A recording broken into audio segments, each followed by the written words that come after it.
Bonjour, Mesdames, Messieurs. Bienvenue à cette édition de l'Essentiel qui vous présente les faits saillants de la semaine politique à Ottawa. Alors que le gouvernement minoritaire de Justin Trudeau vient à peine de survivre à un vote de confiance, il fait face à une autre motion conservatrice. Je discute de ses impacts avec notre panel de journalistes. Mais d'abord, une discussion sur le racisme systémique, une notion qui fait des vagues autant du côté d'Ottawa que de Québec.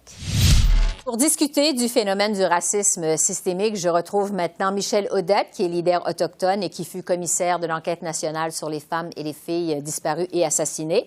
Winston Chan, qui est entrepreneur et qui fut ex-président du regroupement des jeunes chambres de commerce du Québec. Et Kerlande Mibel, qui est présidente fondatrice du Forum économique international des Noirs. Alors, bonjour à vous trois. Merci d'avoir accepté notre invitation. Bonjour et merci pour l'invitation. Visiblement, les leaders politiques ne sont pas tous sur la même longueur d'onde quant au phénomène de racisme systémique. Je vous demanderai d'abord à chacun d'entre vous, est-ce que le phénomène du racisme systémique existe au Canada? Et si oui, est-ce que vous pouvez nous signaler quelques exemples qui vous viennent en tête? Je vais commencer avec vous, Michel. Pour avoir signé un rapport il n'y a pas très longtemps sur la commission auprès des femmes et filles autochtones assassinées et disparues, on a été en mesure de ramasser des preuves là, depuis les 150 et plus quelques années là, ici au Canada qui démontrent qu'un système va traiter différemment les femmes et notamment les femmes autochtones. Puis un exemple concret, on va le voir avec ce qui s'est passé ici au Québec avec le décès tragique de Joyce Echaquan. Winston, de votre côté? Je dirais que oui, ça existe, le système de racisme systémique. Je dirais que c'est vraiment un ensemble de règles non écrites, différentes façons de faire qui défavorisent des minorités visibles, là, entre autres soit au niveau de l'emploi, le monde des affaires, dans différentes institutions dans la société. Et oui, ça existe, par exemple, dans le monde des affaires, oui, il existe le racisme systémique, on n'en parle pas beaucoup. Et souvent, on voit que c'est, par exemple, juste voir le nombre de personnes issues des minorités visibles dans les conseils d'administration, dans les sociétés d'État, au Québec, par exemple. Donc, ça, c'est des exemples qu'on voit de racisme systémique à ce niveau-là. Kerlande, de votre côté, est-ce que le phénomène du racisme systémique existe au Canada et est-ce que vous avez quelques exemples qui vous viennent en tête, le cas échéant? Clairement que le racisme systémique existe, que ce soit qu'on parle de racisme systémique, racisme structurel ou encore tout simplement racisme. Le concept de racisme implique la notion de groupe, implique la notion de collectivité, contrairement à la xénophobie qui est un rapport d'individu à individu. Donc, ne pas vouloir admettre le racisme systémique, bon, ça appartient à la personne, mais le racisme systémique est un fait. Contrairement à Winston, moi, je vais dire que le racisme systémique, il y a eu des règles écrites. Et maintenant, on a le résultat, c'est que ces règles-là, ces lois-là, pour la plupart, ont été intégrées, que maintenant, les gens prennent des décisions sans être conscients de ces règles-là, mais il y a quand même eu des décisions, il y a quand même eu des lois qui ont été imposées, des façons de faire qui ont été imposées et qui nourrissent le racisme systémique dans lequel on vit. Le racisme systémique, c'est justement pour ça qu'il est systémique, il est à tous les niveaux. Dernièrement, j'ai une amie, j'ai failli la perdre, pas dans des cas aussi dramatiques que Joyce, mais elle est enceinte. Elle est enceinte. Oui. Elle a de la difficulté. Son travail lui donne le droit d'arrêter de travailler pour pouvoir se reposer. Son médecin lui refuse en disant que c'est pas assez douloureux ce qu'elle vit. Et la journée d'après, elle a failli perdre la vie et perdre son enfant. Et ça, c'est une chose qu'on vit souvent, nous, les femmes des communautés noires, c'est que notre douleur est souvent minimisée et n'est souvent pas prise en compte. Ça, c'est au niveau de la santé. Au niveau de l'entrepreneuriat, un entrepreneur des communautés noires qui présente un projet, on va souvent minimiser son projet, on va souvent ne pas reconnaître la valeur, encore moins lui offrir l'accompagnement et encore moins le financement nécessaire à ça. Et puis on a tous les anecdotes au niveau du logement.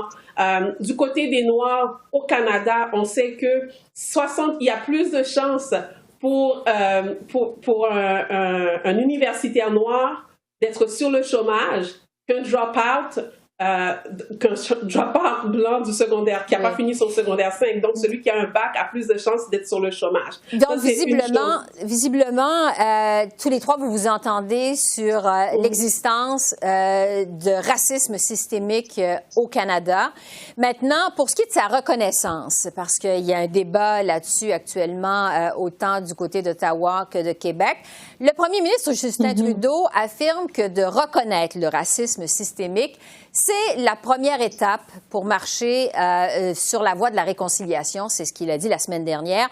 Michel, est-ce qu'il faut en effet absolument reconnaître le phénomène du racisme systémique pour espérer, bon, je dirais, avoir une discussion avec les Autochtones, par exemple?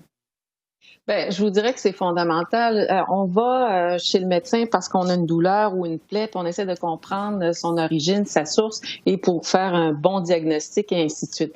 Donc, moi, je pense qu'il est fondamental et primordial que tous les gouvernements reconnaissent qu'en effet, ça existe encore en 2020. Ça, c'est envoyer un signal fort à tout l'appareil gouvernemental et ses institutions et les organismes qui sont en parallèle.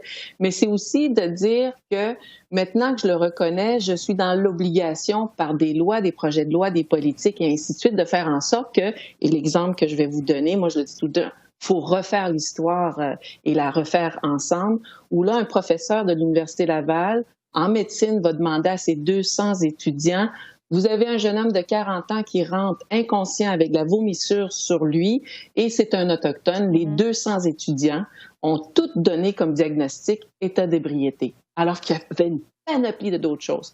Donc, l'État, si on n'enseigne pas les bonnes choses et on nourrit les biais et le racisme, on se retrouve avec plein de bonnes personnes qui vont donner un mauvais diagnostic.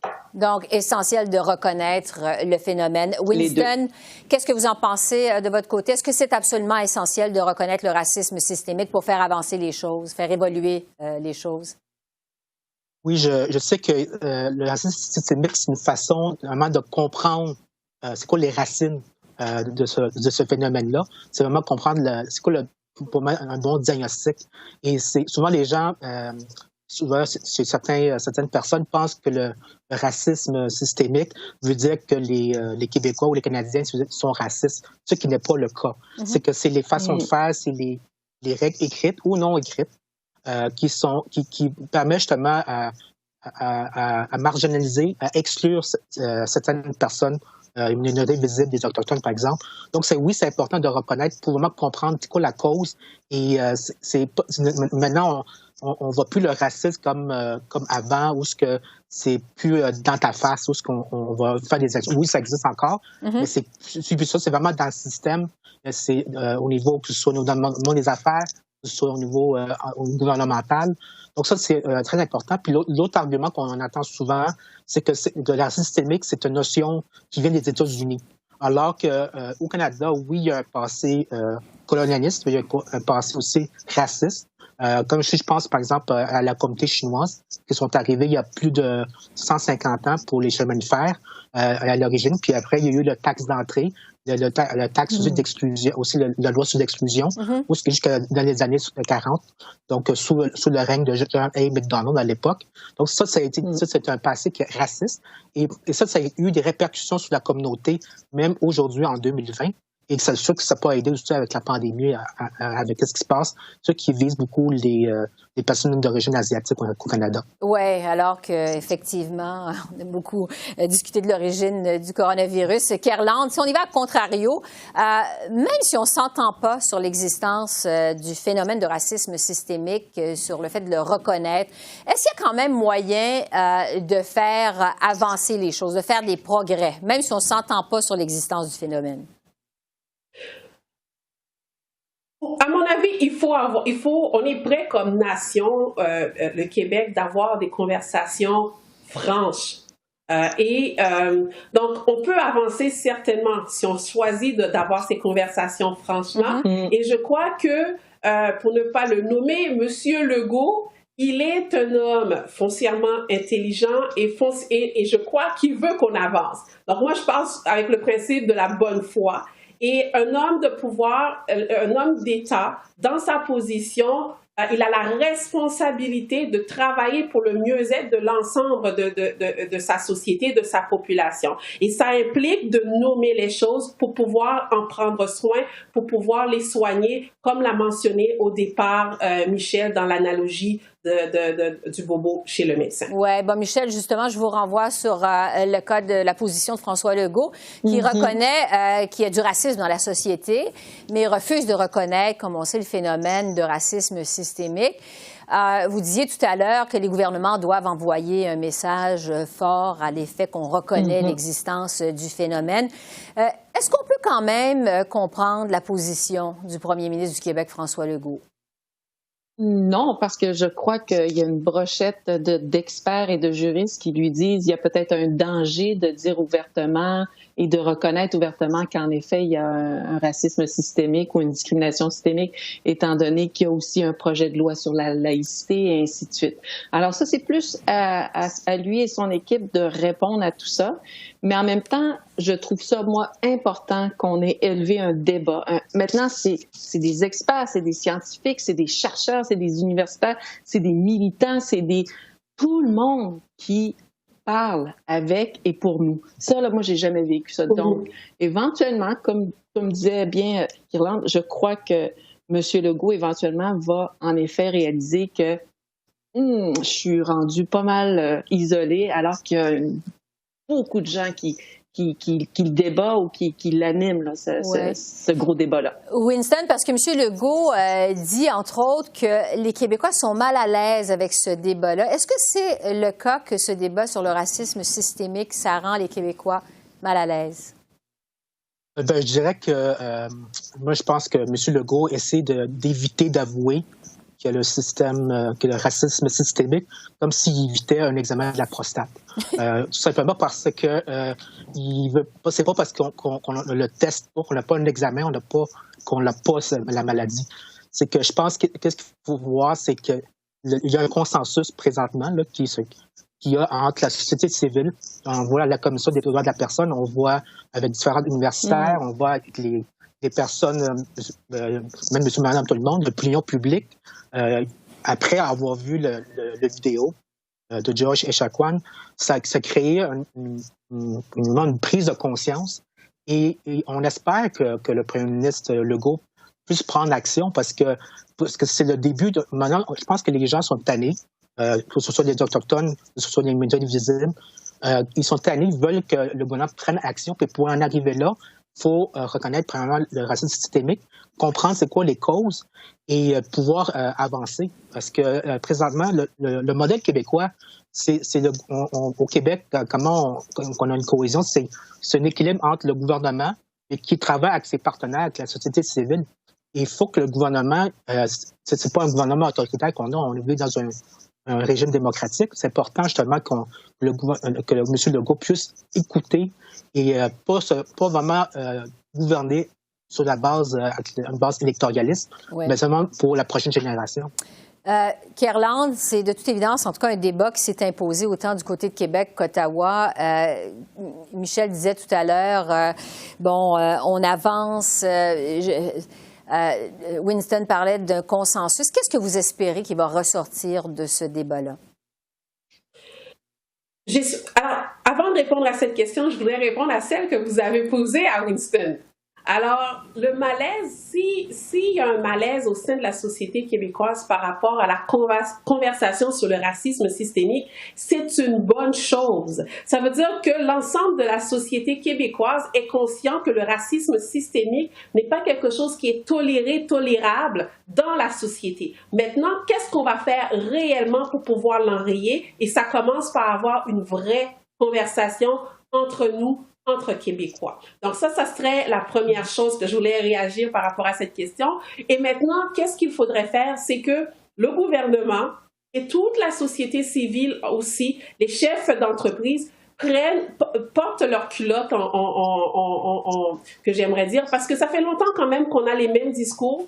On a les mêmes discours depuis des années. Il n'y a pas de transformation, il n'y a pas de changement. Maintenant, on peut changer nos sociétés et ça demande du courage. Donc, moi, je m'attends à ce que le premier ministre Legault et son équipe gouvernementale, l'ensemble des chefs d'entreprise du Québec, parce qu'ils sont concernés également, puissent avoir le courage de nommer les choses et de poser des gestes concrets, des gestes qui impliquent une certaine imputabilité pour qu'on puisse réellement transformer la société québécoise, pour qu'elle soit cette société inclusive dont elle a le potentiel d'être. Michel, je vous vois faire oui de la tête. Je vous laisse le mot de la fin. Il reste quelques secondes. Vous êtes d'accord avec Kirlande?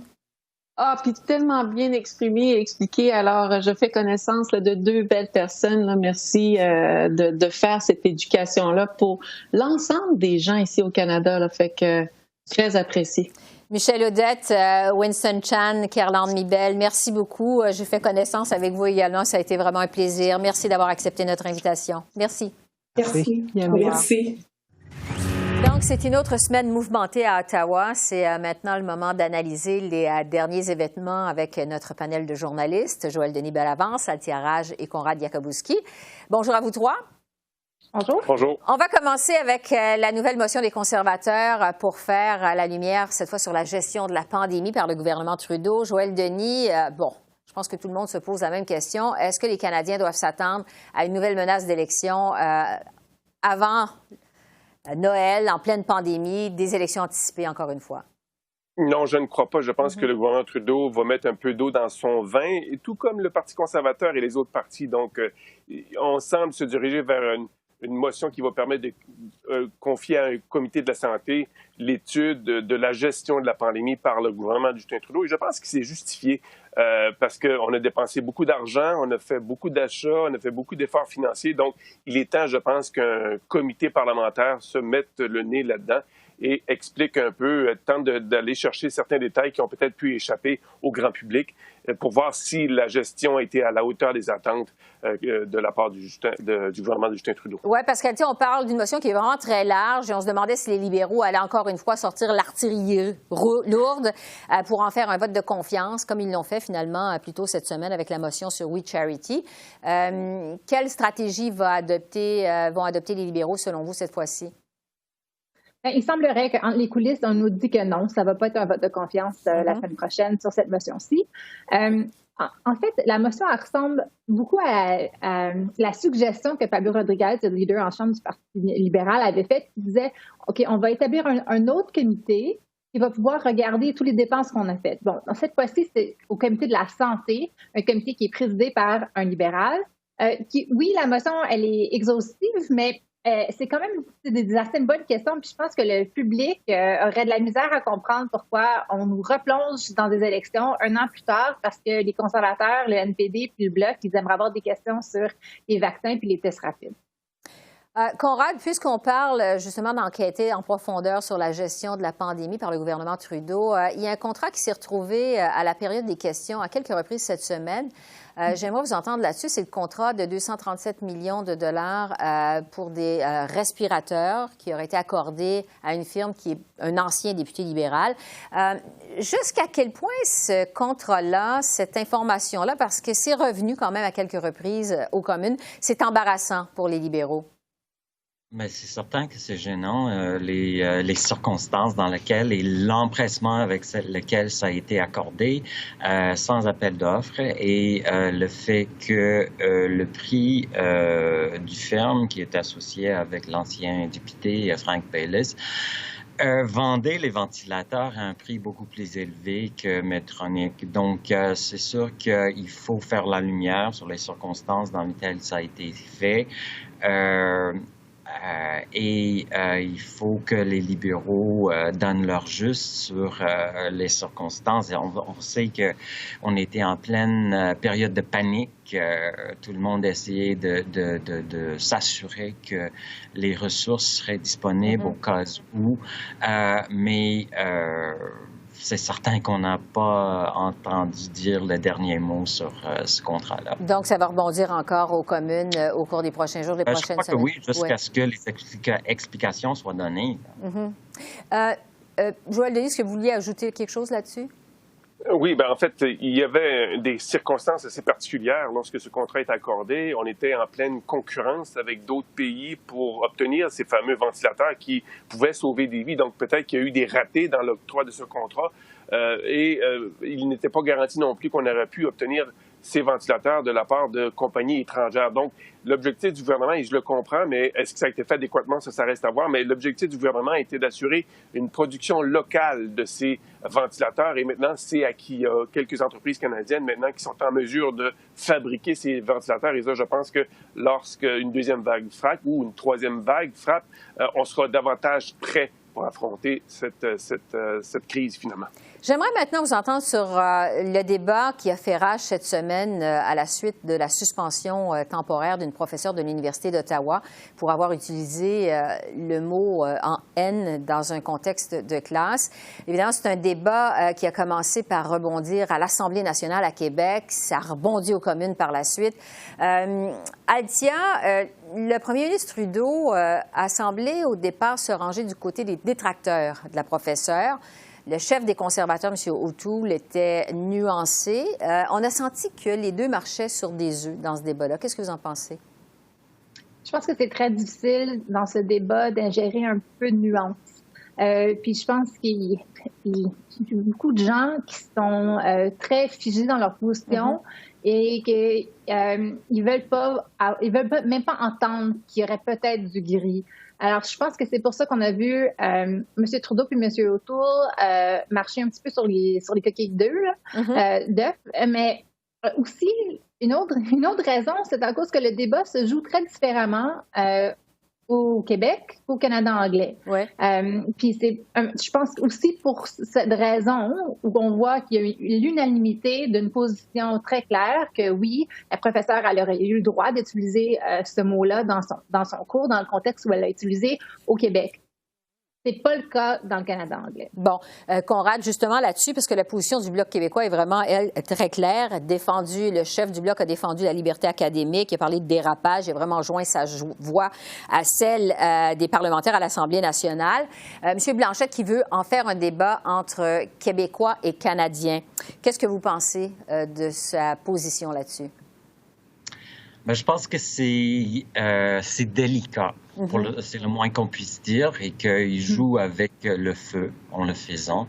Parce que ce débat-là, il n'est pas facile et il faut que ce débat cette question soit débattue dans le calme et c'est pas ce qu'on a actuellement. Cela dit, la division entre le Canada anglais et le Québec n'est pas aussi patente que ça. Vous savez qu'il y a beaucoup de gens dans le Canada anglais qui défendent aussi la liberté académique et la liberté d'expression dans ce cadre, et surtout que la professeure en question n'a pas utilisé le mot pour blesser qui que ce soit. C'était le contraire. Elle essayait de montrer comment un mot peut être réapproprié par ceux qui le trouvent insultant pour donner à ces gens un sens de pouvoir, justement, sur ceux qui essaient de les insulter. Donc, oui, mais est-ce que je peux dire quelque chose? Oui. Juste sur ce point-là. Je pense que la réponse du Canada anglais, là, surtout les gens de gauche, c'est qu'elle n'avait pas besoin d'utiliser ce mot-là pour faire son point. Je pense que la conversation est devenue beaucoup plus grande. Est-ce qu'on a le droit d'utiliser ce mot-là? C'est la question. Si moi j'avais donné le cours, c'était moi qui donnais le cours, j'aurais pas utilisé ce mot-là. Je trouvais que c'était pas nécessaire, mais en tout cas, la liberté d'expression et la liberté d'aborder ces questions-là. Ces questions-là doivent être abordées et s'il y a un lieu où ça doit être abordé, ça doit être à l'université. Les universités existent expressément pour cela, pour développer un sens critique chez les jeunes, pour qu'ils deviennent, comme Brigitte Macron l'a dit, une ancienne enseignante, on enseigne la liberté d'expression pour que ces jeunes-là deviennent libres. Elle avait dit dans le cadre de nos débats, évidemment, qui a lieu en France actuellement, mais c'est le principe même de la liberté académique qui est en jeu. Et si on permet à ce que des mots soient bannis, où est-ce que ça s'arrête? Oui, Joël Denis, rapidement là-dessus, parce que je veux vous entendre sur autre chose. En fait, c'est une position totalement à l'opposé de celle de Jagmeet Singh, qui, lui, a vraiment été clair cette semaine. Ce mot ne doit jamais être utilisé parce qu'il est trop chargé de façon historique, ni même dans un contexte académique. Oui, donc la position de M. Singh est vraiment tranchée et on peut comprendre parce qu'il est issu d'une communauté racisée et il a lui-même fait l'objet de moqueries, d'intimidation et de railleries et de propos blessants en raison de la couleur de sa peau. Donc, je peux comprendre tout à fait la position de M. Singh. Et je trouve ça quand même assez intéressant parce qu'on parle de ce mot qui commence par « haine », mais souvent, ce sont des Blancs qui tentent de justifier ou non l'utilisation de ce mot. Et moi, je m'en remets à des gens qui vivent tous les jours le racisme systémique ou d'autres cas de racisme, et leurs propos quand même rejoignent beaucoup ce que dit M. Singh. Donc, il est vrai, par contre, que la liberté académique est importante, il faut la défendre. Et par contre, ce mot est chargé d'émotions. Et pour plusieurs, le débat a vraiment dérapé. Là. On a perdu l'essence même de l'importance de ce débat. Il nous reste 1 minute 30, donc chacun 30 secondes. Je vais vous parler de politique américaine. On va déroger un peu de nos habitudes parce que c'est le dernier débat présidentiel ce soir entre Trump et Biden. Évidemment, nous, on regarde ça avec nos yeux de Canadiens. J'aimerais vous entendre là-dessus. Est-ce qu'on a beaucoup dit que c'est ce soir que ça passe ou ça casse pour Donald Trump qui tire dans les sondages? Althia, qu'est-ce que vous en pensez? Je suis pas certaine. Je pense que si on regarde les sondages, M. Biden aurait une victoire très claire. Je pense qu'il y a beaucoup de gens qui ils ont un peu peur de se prononcer parce que ce qui s'est passé il y a 4 ans, puis qui veulent pas faire cette prononciation-là, mais ça serait surprenant. C'est comme 20 de chance que M. Trump devienne le président encore au mois de janvier, à la fin du mois de janvier l'année prochaine. Oui. Conrad, évidemment, le Canada a essuyé 4 ans de coups bas de l'administration Trump. Jusqu'à quel point le gouvernement...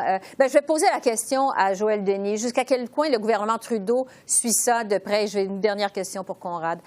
Joël Denis. C'est ça de très, très près parce que M. Trudeau, le premier ministre lui-même, a évoqué la possibilité qu'il y ait du chaos après les élections américaines si jamais Donald Trump remporte la victoire et essuie une défaite, et refuse de passer le pouvoir de façon pacifique. Donc, le Canada pourrait être affecté durement au lendemain de ces élections présidentielles si la victoire n'est pas décisive dans un camp, par un camp ou l'autre. Donc, évidemment, on se prépare à tous les scénarios, y compris le chaos, un terme évoqué par le premier ministre Justin Trudeau lui-même lors de différentes entrevues. Conrad, faisons quand même un peu de politique fiction pour terminer. À quoi pourrait ressembler une administration Biden, prenant pour acquis qui remporte, pour le Canada? Parce qu'on sait que Biden a quand même une politique de Buy America qui est très forte. Ça pourrait vouloir dire quoi pour le Canada en quelques secondes? Oui, mais ça dépend de si les démocrates gagnent le Sénat, ce qui semble très possible. Si les démocrates gagnent le Sénat, là, on pourrait voir avec la Chambre des représentants et le Sénat une poussée très protectionniste et un Buy America qui soit plus musclé et plus problématique pour le Canada. Mais l'autre chose, c'est M. Biden semble s'engager aussi à